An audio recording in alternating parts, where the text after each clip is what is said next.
Welcome to R5 TV news. Tirupati జిల్లా సూళ్లూరుపేట పట్టణానికి విద్యుత్ వెలుగు చేరి నేటితో 70 ఏళ్లు పూర్తయ్యాయి. 1956 ఫిబ్రవరి 17న విద్యుత్ సరఫరా ప్రారంభమై పట్టణ అభివృద్ధికి నాంది పలికింది.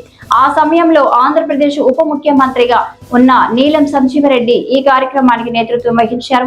మొదటి ట్రాన్స్ఫార్మర్ ఏర్పాటు కోసం పంచాయతీ నాయకుడు కాలంగి రాజగోపాల్ శెట్టి విశేష కృషి చేశారు. విద్యుత్ అందుబాటులోకి రావడంతో విద్య, వ్యాపారం, ప్రజాసేవల రంగాల్లో వేగవంతమైన అభివృద్ధి సాధ్యమైంది. లాంతర్లు, దీపాలపై ఆధారపడిన రోజులు ముగిసి ఆధునీకరణ దిశగా పట్టణం అడుగులు వేసింది. ఈ చారిత్రక దినోత్సవాన్ని పురస్కరించుకుని విద్యుత్ శాఖ ఆధ్వర్యంలో స్మారక కార్యక్రమం నిర్వహించారు.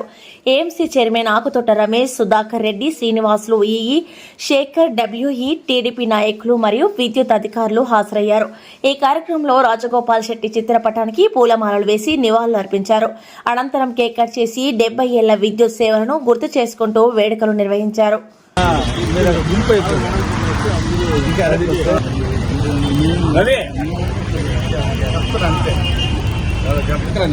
అన్ని మనే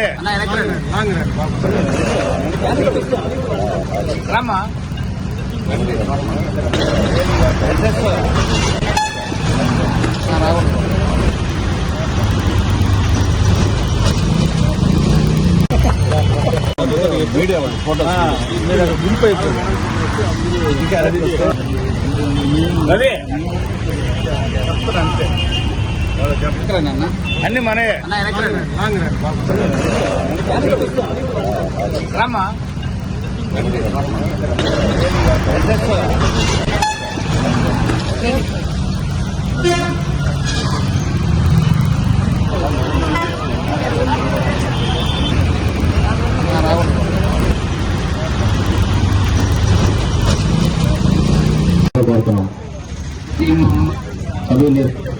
జూనియర్ ఇంజనీర్ గాయత్రి,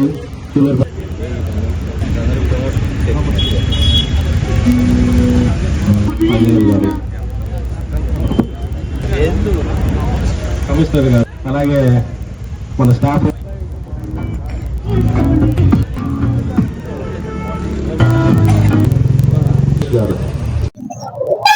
సభాధ్యక్షులు సూళ్లూరుపేట ఏడీఈ గారు అయినటువంటి శేఖర్ గారికి, ఈ సభకు ముఖ్య అతిథులుగా ఇచ్చేసినటువంటి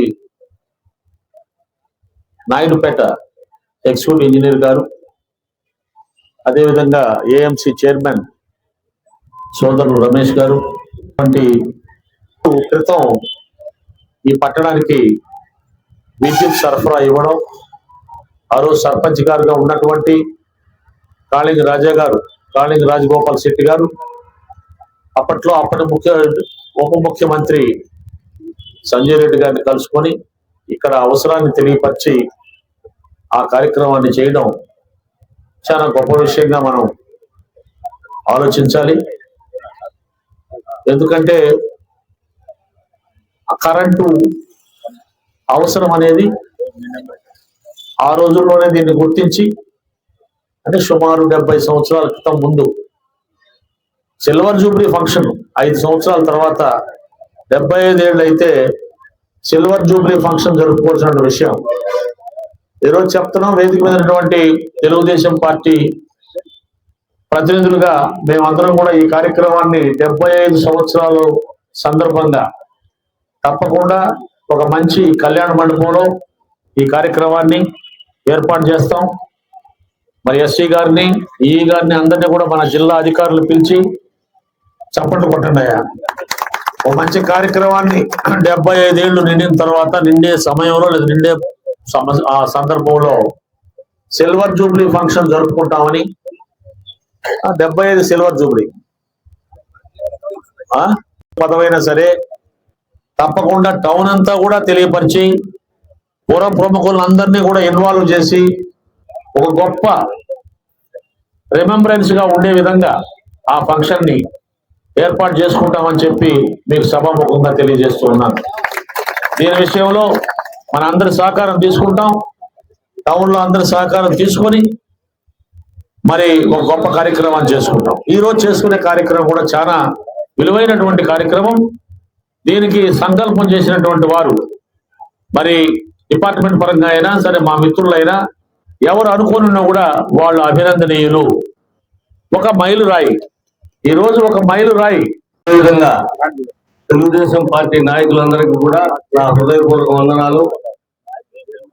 విద్యుత్ శాఖని, దాంట్లో ఎంప్లాయీస్ అయితేవి, ఆఫీసర్స్ అయితేవి అభినందించే సమయం ఏ కార్యక్రమంలో రాస్తారు మాకు. నిజంగా ఇది మా అదృష్టం ఈ కార్యక్రమం. ఎందుకంటే మీ యొక్క వర్క్ ఆ తుఫాన్ వచ్చినప్పుడు, భారీ వర్షాలు వచ్చినప్పుడు, 5-6 రోజులు కరెంట్ లేనప్పుడు, మేమైతే 84లో పెద్ద తుఫాన్ సూర్యుపేటకు వచ్చింది. దాదాపు 10-15 రోజులు కరెంట్ లేకుండా ఇబ్బంది పడ్డాము. అప్పుడు చూడాల మీ స్పీడ్ వర్క్ అయితే నిజంగా అభినందించాలి. కానీ మాకే సందర్భంలో మిమ్మల్ని అభినందించే అవకాశం రాలేదు. ఇప్పుడు వచ్చింది కాబట్టి మీ అందరినీ అభినందన తెలియజేస్తున్నాను. నిజంగా మన ప్రభుత్వంలో ఉన్న శాఖల్లో కానీ మొదట శాఖగా దీన్ని మనం పరిగణించుకోవచ్చు. ఎందుకంటే ప్రతిరోజు సామాన్య ప్రజల కాడి నుంచి ఇండస్ట్రీల దాకా కరెంటు మీద ఆధారపడి ఉంటాము. నిజంగా ఇది మీరు అందరూ కూడా 24 రాసి ఉన్నారు, 24/7 అని. నిజంగా ఇది గొప్ప విషయం.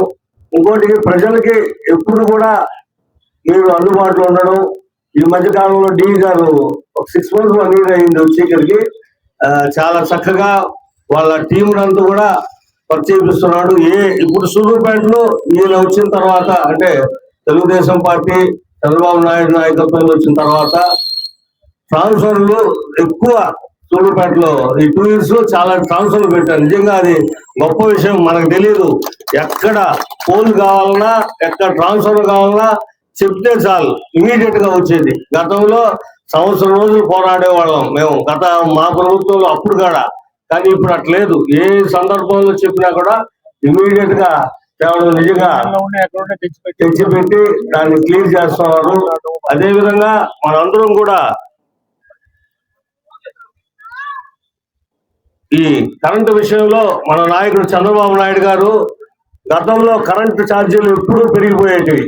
దాని మీద కూడా ప్రభుత్వం మీద పడి ప్రభుత్వం మారిన రోజులు కూడా ఉన్నాయి. మనకందరికీ తెలుసు, ఛార్జీలు ఎక్కువ పెంచేస్తున్నారు. అట్లా ఇప్పుడు మన ముఖ్యమంత్రి వచ్చిన తర్వాత ఈ 2 సంవత్సరాలు ఏం ఛార్జీలు పెంచలేదు, పెంచరు. అదే విధంగా గొప్ప విప్లవం సోలార్ సిస్టమ్ అనేది ఇంకా మనలో ఆయన ప్రతి మీటింగ్ లో చెప్తున్నారు. మన ఈ గారు కూడా ఇప్పుడు చెప్పారు, చాలా ఉపయోగం అది. 85,000 ఇంచుమించుగా సబ్సిడీ ఇస్తారు, 2 లక్షల్లో అయిపోతుంది. మనం నెల 3,000 4,000 కట్టినా అది 1.5 year 2 years లోపల అది క్లియర్ అయిపోద్ది. ఇంకా మనం వాడుకునే కరెంటు కూడా ఫ్రీయే. కాబట్టి ప్రతి ఒక్కరు కూడా సోలార్ ని రాబోయే రోజుల్లో అదే మనకి ఇంకా కరెంటు బిల్లులు గతంలో చూస్తున్నాం. ఇంటి పాడుకు 10,000 అయితే 7,000 రూపాయలు కరెంటు బిల్లు అయ్యేది. ఇవన్నీ మనం అనుభవించాం. ఇప్పుడు ప్రతి ఇంటికి 2 ఏసీలు లేదే ఇల్లు లేవు, ఏసీ లేని ఇల్లు లేదు. ఎందుకంటే దానివల్ల మనకి ఉండలేకుండా ఇప్పుడుండే ఎండాకాలంలో గతంలో లాగా లేదు. కాబట్టి సోలార్ సిస్టమ్ తప్పకుండా తీసుకోండి. ప్రతి ఒక్కరికి కరెంటు బిల్లు తక్కువ వస్తుంది. అదే విధంగా మనలో తక్కువ వ్యవసాయానికి ప్రతి దగ్గర కూడా అటు ఆత్మకూర అయితేమి ఆ చుట్టుపక్కల కూడా ఈ సోలార్ సిస్టమ్ లోనే వాటర్ వాళ్ళు వ్యవసాయం పండిస్తున్నారు. అది మనం 9 గంటలే కాదు, అది సోలార్ ఉంటే మనం ఎన్ని గంటలైనా వాడుకోవచ్చు. ఇది మనం ప్రజల్లో ఇప్పుడున్న నాయకులందరూ కూడా వార్డులో ఉండేవాళ్ళు 10 మందితో తిరిగేవాళ్ళు. మనం గొప్పగా చెప్పి మనం సోలార్ సిస్టాన్ని డెవలప్ చేయాలని కోరుకుంటూ ఈ అవకాశం ఇచ్చిన మన సోదరులందరికీ కూడా అభినందనలు తెలియజేస్తున్నాను. ఇన్నాళ్ళు నేను దాదాపు 29 years సర్వీస్. ఈ సర్వీస్ లో ఎక్కడ కూడా నాకు మా కరెంటు వాళ్ళకి గుర్తింపు లేదే నా ఆలోచనతో ఉన్న నాకు ఈ రోజుతో ఫుల్ స్టాప్ పడిందని అనుకుంటున్నాను. నేను అసంతృప్తి ఈ రోజుతో పోయింది నాకు. మేము అది మీకు ముందు చెప్పిన కాన్సెప్ట్ లోనే ఉండేవాడిని. మేము జనాలకు ఊపిరి లాంటి వాళ్ళం. ఊపిరి ఆవకుండా చూడాల్సిన బాధ్యత మా దేవుడు మాకు ఇచ్చారు. కాబట్టి దాన్ని సక్రమంగా నిర్వర్తించాల్సింది అన్న భావంతో ఉన్నాం. కానీ మా కర్తవ్య నిర్వహణలో మాకు కృతజ్ఞతలు చెప్పడానికి ఇంతమంది పుర ప్రముఖులు పురజనులు ఇచ్చేసినందుకు మరొకసారి నేను విద్యుత్ ఉద్యోగిగా గర్వపడుతున్నాను. ఇక మీదట కూడా ఇటువంటి సంతోషమైన భావంతో మా బాధ్యత నెరవేరుస్తూ మీ అందరికీ సేవ చేసుకోవాలని మీ యొక్క సహకారం ఈ మా బాధ్యత నిర్వహణలో ఎల్లప్పుడూ ఇదే విధంగా ఉంటుందని, మీ ప్రోత్సాహం కూడా ఇదే విధంగా ఉంటుందని సదా ఆశిస్తున్నాను.